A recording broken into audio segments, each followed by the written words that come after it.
What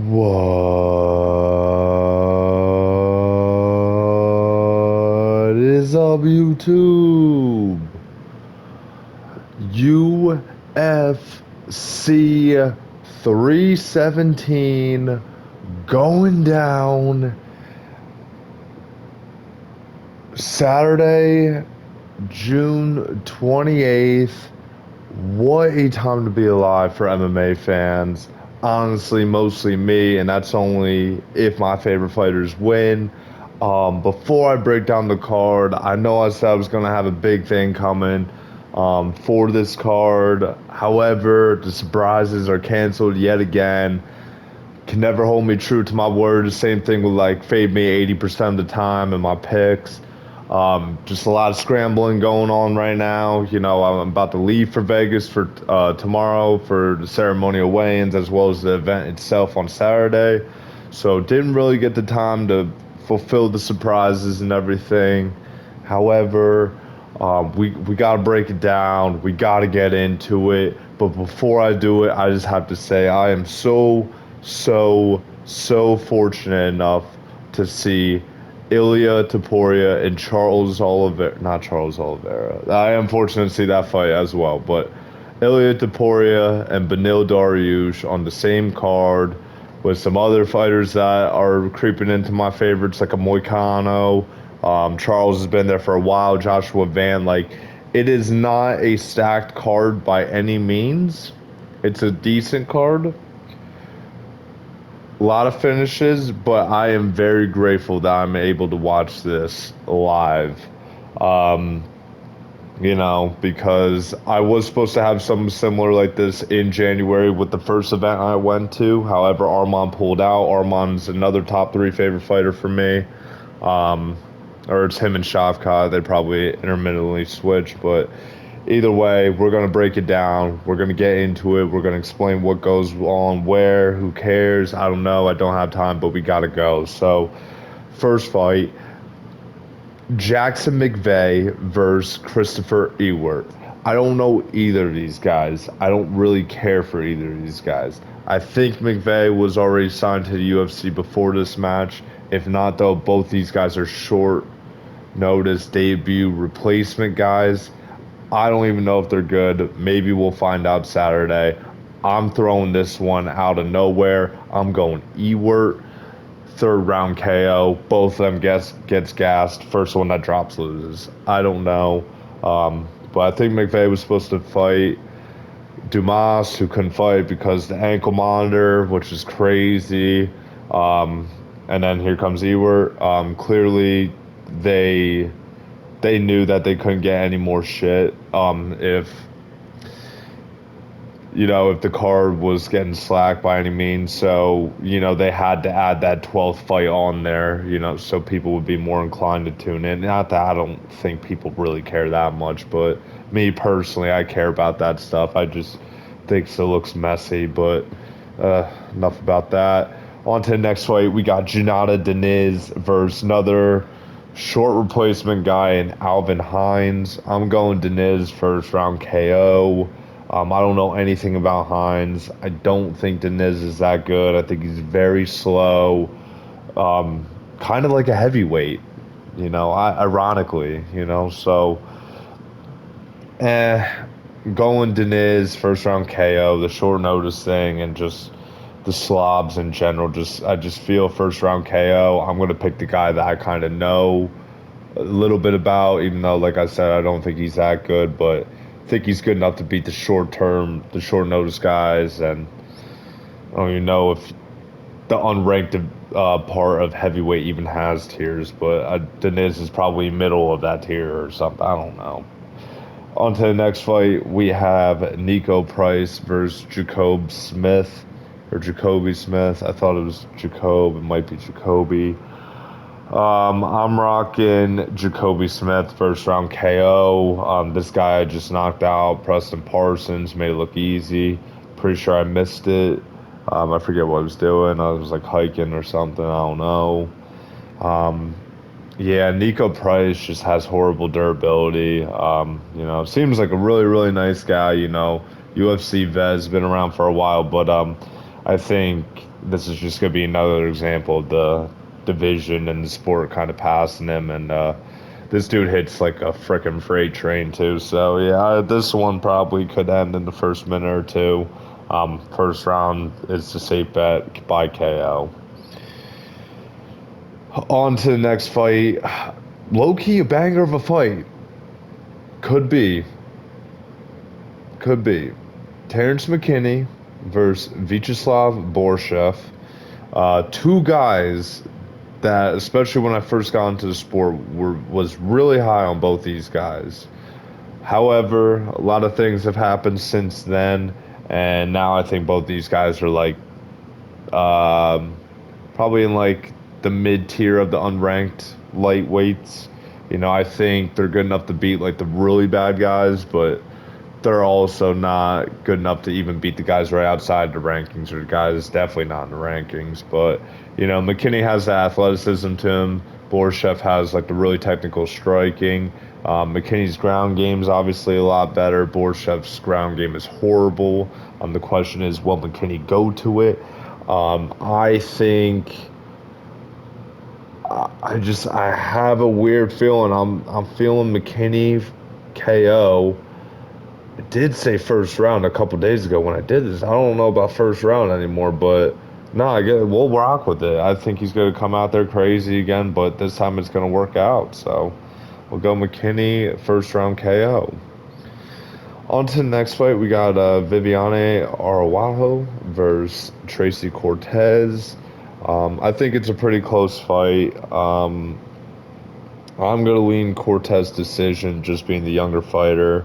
Um, can't remember. I watched that Rose fight. I just can't remember if she looked horrible, if she looked like kind of all right.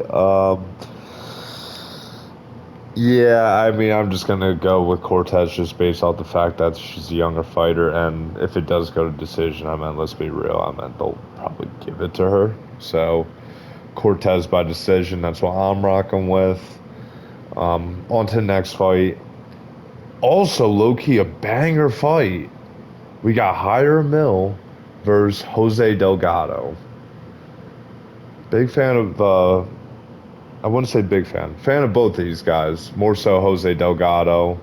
But Hiram Mill has been proving me wrong recently. This guy has power. I don't know. This is low key kind of a toss up. I do think Mills the more experienced fighter. I think he's undefeated too, if I'm not mistaken. I am going to cheat and look real quick. He is 11-1. Jose Delgado 9-1 though. Like that's kind of crazy. Not really crazy, but like that's a lot more serviceable than I feel like I would initially thought.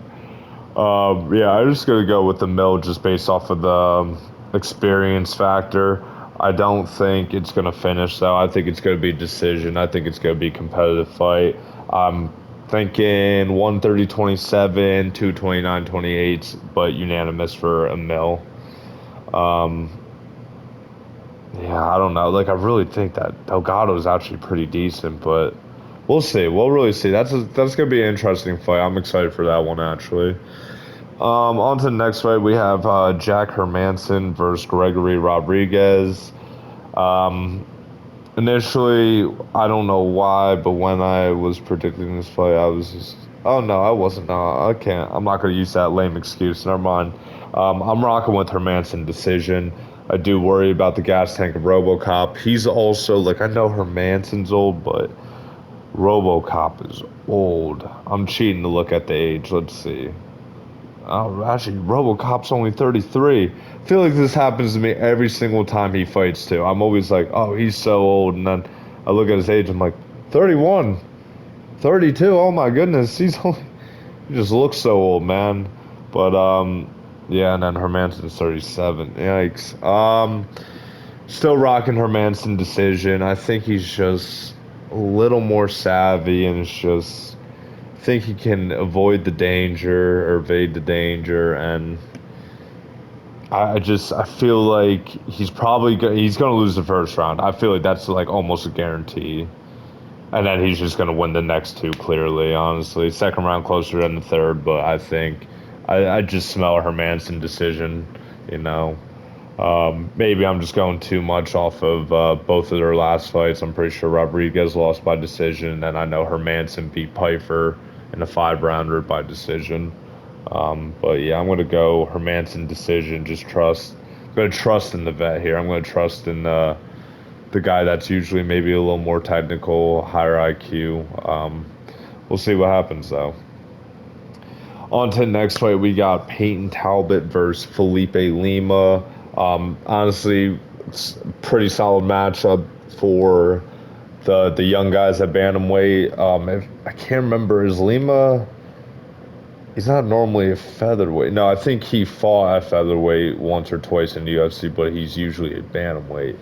But I saw these guys stand next to each other at the weigh-ins today, or not the weigh-ins, the press conference, doing the face-off right after. And Felipe Lima, I was worried about the height initially, but he is looking like he's around the same size, maybe like an inch or two, like smaller, probably an inch than Payne Talbot. So I don't think the height or the reach will be too much. I can't really see because I'm not going to look at tail tape. This is all going to be raw, but I I don't think Payne Talbot got that much better in grappling 5 months later. I mean, this is something I saw from his UFC debut. I think it was against Argueta, where he just has no answer for a takedown. Probably likes getting taken down, and if you know what that means. Um, Either way, I gotta rock with Lima, second round sub. I think Lima's way better than Barcelos, even already at this age. And I think I wouldn't say going to run through him. I think he is going to get stunned in the first round. I don't know about drop, but I could see like the first round being more of a feeler round. And then Lima eventually just starts taking him down towards the end of it, carries over into the second round, and then Lima's going to find the back on a pretty aggravated and um, fairy of a guy in Payne Talbot. There, I watched my language. On to the next fight. This fight I love, but I hate so much. Two guys, two vets that deserve to fight each other, because Mauricio Huffy can kick rocks, and then whoever else was calling out my boy. Now, don't get me wrong, I do trust in. I'll just say the names. We got Benil Dariush, Renato Moicano, two of probably my top 10 favorite fighters in the UFC, probably, or MMA in general, just because I don't follow the other promotions. But this is. It's so tough. This is what I wanted, though, because I don't want my boy Benil to get hurt too bad. I don't need him getting spinning wheel kicked. I don't need him getting, combo by Fasif. I don't need, Bob Mondes landing a wheel kick. I don't need any of this. Joel Alvarez throwing a random knee, I want to see a good grappling fest. Scrambles, reversals. I want to see it. I don't know if that happens. I feel like Moicano is probably more likely going to strike with him, knowing that the durability of Benil's definitely not on his side. But I think I just Benil's my guy, man. But I can't pick him. I think Moicano's gonna win 29-28 across, unanimous. Drops the third round, wins the first two. Or maybe he drops the second, actually. I don't know, but I feel like Moicano's going to do it. I really worry about the durability of Benil. If Benil's chin was half of kind of what it was or whatever. Actually, I think he's always kind of been chinny, but if Benil's chin was even a little better, I'd probably pick him. I think Benil's grappling is arguably some of the best in the division. I think his striking is sneaky. The pressure is sometimes crazy too. You know, drop Gamrot, beat Gamrot. I think Moicano's better, man, at this point. And I think I don't think I watched back the Moicano and Islam fight, but I think I saw a clip, and I'm pretty sure Moicano did stumble Islam. Wasn't anything crazy, but people were like, "Oh, Islam just tripped or whatever." But I think from what I remember, I was like, "Oh, Moicano hit him." So Moicano, I'm not ever gonna sleep on this guy's power. Ground and pound's insane. I don't think he grounds and pounds Benil though. I think his grappling was really good against Saint Denis though. Ugh, this is a tough one, man. I'm sticking Moicano decision, but I'm excited for this one, honestly, and I hope it's like a clean scramble fest. I hope both these guys don't get damaged. I love these guys. I don't want to see them get hurt. You know, I don't need to see a war every single time. You know, always down for a good grapple fest. You know, not I don't want to see, too much clinching. I don't want it to be a whole Mario Batista fest, but would love to see a good like scramble fest. You know, with these guys. You know, kind of like a Gamrot Sarukian. You know, something like that. But either way, I think that's a good fight. On to the next one, we have Brandon Royval versus Joshua Van. Van is awesome. This dude is so fun to watch. Probably my favorite flyweight right now, I'd imagine. I can't. Is there someone else I'm missing? I might be missing someone else. Probably not. If I can't remember them right now, then clearly not. So he's probably my favorite. Royval's he's nasty, man. He's pretty good. He's probably the second best fighter in that division right now. Um, so I mean, yeah, basically that kind of ruins it. Yeah, with that being said, I'm picking Royval. Decision. Um, Still kind of worried about the grappling, the grappling defensive Van. I think Royval's going to win round 1 and 3, and Van's going to win 2.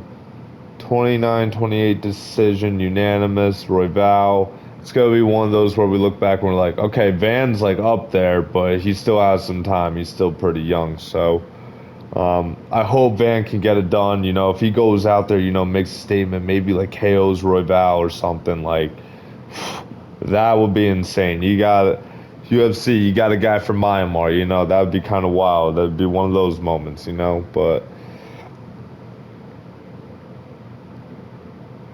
I just have to trust Royval to kind of like it's just more experience. He did really well against Tyra. I missed the Moreno fight, but apparently that was really good.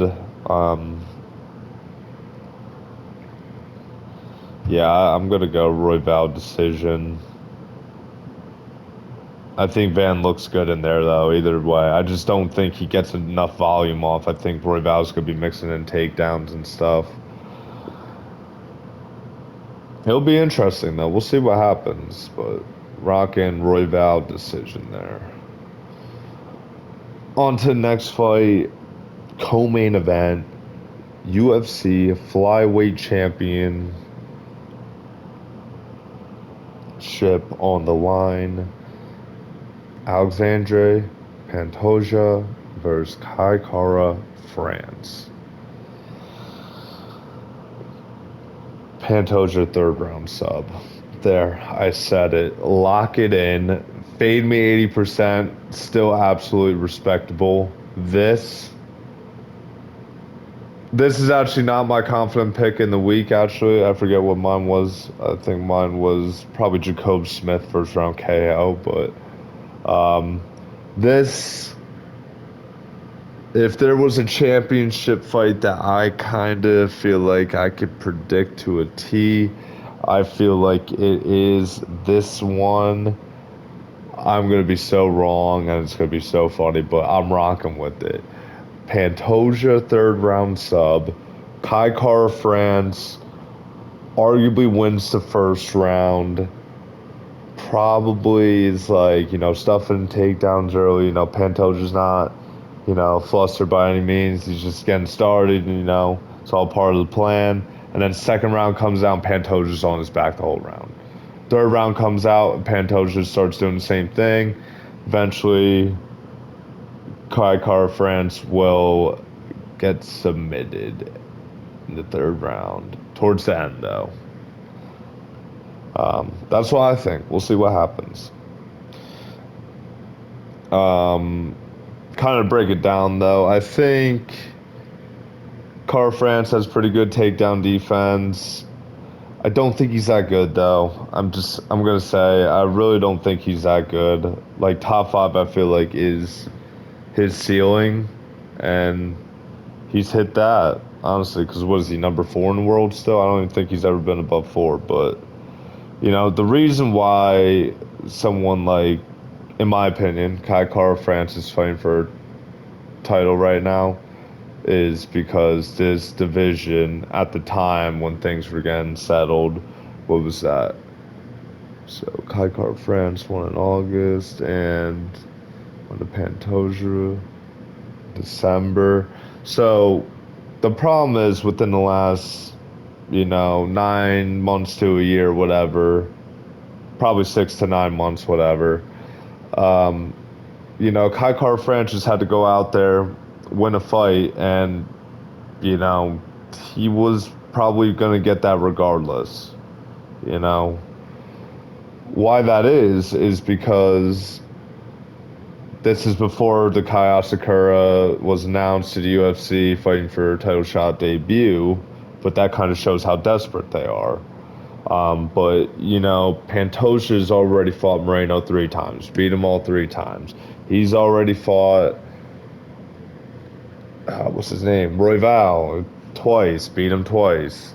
There's not much they can do. So Kai Kara France, beating Steve Erceg, who is a great win. That's a great win, knocking out Steve Erceg. I still think that even though we're 2 fights, where Steve Erceg is on a 2 fight KO streak, loss streak.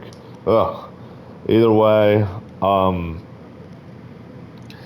I don't think Kai Kara France is that good. He like this title shot doesn't really show me anything. It's kind of like the O'Malley one. It's like, don't get me wrong. I was worried. I had a weird feeling that O'Malley was gonna find the chin and get him, and I'm so glad I was wrong. But either way, I don't feel that same way with Kai Kara France. I just don't know where he beats Pantoja. Pantoja has one of the greatest chins in the sport's history. Only been dropped once, and that was by Figueiredo, who has some of the best power, pound for pound, in UFC history. So Pantoja's chin, his grappling is some of the best also in the whole UFC. Like this guy should definitely be top five pound for pound right now. I don't. It is absolutely criminal. He's 9, like insane to me. He's at least like probably 3, 4. No, he's probably 3, 4, 5. He's in that range. Like 9 is criminal. But yeah, Pantoja's he's so good. I just don't know who beats him. We'll see how Van does this weekend, but even like Van would have to really look like solid for me to even think he'd have a chance against Pantoja. Like Pantoja, I just think is that good. He just has a great skill set to be a long reigning champion. The question is how long is he durable for it? But it seems like thus far he's fine. He's got a lot of time, so we'll see what goes on there. Pantoja third round sub, so we'll see what happens. I will cry if Kai Kara France wins. I'm not even a Pantoja fan like that. It just wouldn't make sense. Like let's have this guy be a long reign champion. I think if Kai Kara France wins it, he loses it the next fight, whether it's a Pantoja rematch or I don't know. So no, like I don't. It's just no, no, no, no, no. I don't want to see that. Pantoja round three sub. On to the main event. This is actually shaping up to be one of the most anticipated fights for me of the year. Not because I'm seeing it live and not because Ilya Topuria is my second favorite fighter. It is probably because this fight is probably going to be so crazy that I'm going to black out while I'm watching it and just not remember what happened because so much is going on at the same time, it'll feel like. That's what I feel like will happen. However, Oliveira's looking a lot more patient, at least based off that Chandler fight. Even in the Sarukian fight, I don't remember that too much. I should rewatch that at some point, but I don't remember him being like that kill or be killed type guy. I don't know, but I'll have to rewatch that before I really speak on that. But Oliveira's looking a little more patient nowadays. I think Topuria is going to be fairly patient in this one too. For going back up to lightweight, I mean, we'll see how he goes there. Originally, when this fight was even rumored before it was signed, I was like, oh, Topuria is, yeah, probably going to get him out first, second round. Like, it's just done deal. Like, Topuria is, like, coming off this crazy streak. He has some of the best boxing, no, probably the best boxing in UFC history. I mean, I don't know who would be better. I was like, he's just going to eventually chin Oliveira, whatever. Then probably about 2 or 3 weeks ago, maybe a month ago at this point, with how fast time is going, I started looking into it. I think it was when it actually got signed, or right shortly after it got signed. And I remember just like thinking, or I was like watching, I was watching something, maybe it was a rerun of fight, maybe it's another MMA YouTuber, or maybe I was just thinking, I don't know. Either way, the knees and the teeps of Charles worry me, um, and the leg kicks too. Ilya does not check leg kicks, or at least no. I feel like I've seen him check leg kicks, but it's not a lot though. He usually eats them. Going back to the Evan fight, the Volk fight, I think it's so tough. Yeah, I like Charles was worrying me, and then the size, and I was like, yeah, you could be good, but when you're going up another guy that maybe he's not as good as you, but has those other physical advantages, I was thinking Charles might do it, man, and he's very well can. But then a few days ago, I was watching something or thinking, you know how it goes, and I was like, dude, I think Topuria is smart enough and strategic enough to to honestly not put himself in all this danger, and then eventually just chin Charles, dude. And I think it's gonna be a KO, not a TKO. I think Charles is still gonna have some moments with the jab straight. I think it's gonna cut through the guard, honestly, of Topuria, which is crazy.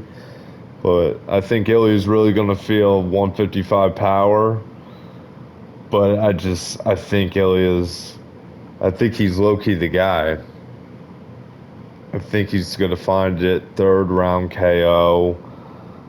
Sketchy first two rounds, but I'm honestly thinking like a Topuria wins round one. I think not much is honestly going on, um, or like it would look like a lot if it was any other like fight, but a fight like this where people are gonna be expecting the whole thing to be fireworks. I think it's gonna be a little more slower paced. I think they're both gonna have like decent strikes, nothing crazy, and I think Topuria's gonna sneak out the first round.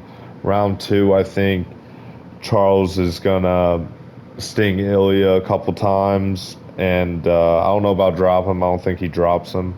I think he's going to sting Ilya, and then Ilya's going to come out third round and get him out of there, like very early into the round, and double champ. That is how I think it goes down. Sometimes I'd be forgetting that I'm going to this card, so I'm excited. Leave tomorrow. No live vlog in Las Vegas, unfortunately. Once I hit the lotto, maybe we'll do that. But either way, it's been real YouTube. I'm gonna actually. Oh, and my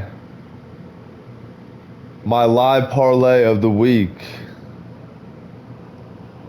is gonna be the fan favorites, and fan favorites as in me, because everything is biased on this channel. Taporia moneyline, Pantoja moneyline, Van moneyline,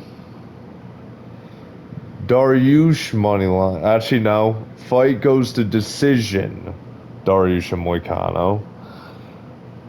Felipe Lima moneyline. I'm locking that in. That is going to be the live parlay of the week. Bang. Goodbye, YouTube.